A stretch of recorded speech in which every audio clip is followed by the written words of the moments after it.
BNP বারবার নির্বাচনের কথা কেন বলে? আমি আজকে ব্যাখ্যা দেই। আইন শৃঙ্খলা পরিস্থিতি লক্ষ্য করেছেন কি অবস্থায় গিয়ে দাঁড়িয়েছে? হাইজ্যাক, ছিনতাই, রাহাজানি, কোপ দিয়ে জিনিসপত্র ছিনায় নেওয়া ঢাকা শহরে এটা এখন প্রতিদিনের ঘটনা হয়ে গেছে।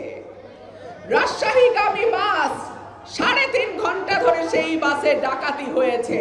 তা নির্বাচিত সরকার যখন থাকে তখন প্রশাসন এবং পুলিশ তারা অনেক বেশি শৃঙ্খলাবদ্ধ থাকে।